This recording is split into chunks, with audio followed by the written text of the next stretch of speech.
Good afternoon, Lloyd Scott here with Graham from the Blacktown Hospital.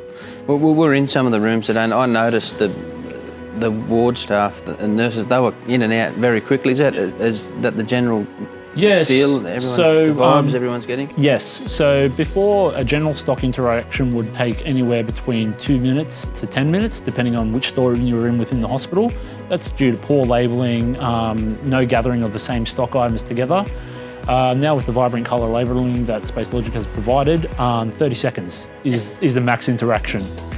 So that allows you to return to your patient care, which is where nurses and doctors need to be. The colour coding system that SpaceLogic offers fits well with the colour coding system that we designed. Out of the 13 colours that you offer, we utilise 10 of those.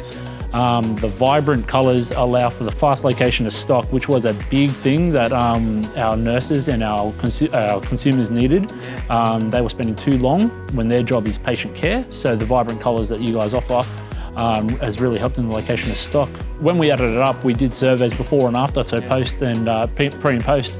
And what we found out was that you could lose up to an hour a day in a storeroom, and now you're losing less than 10 minutes.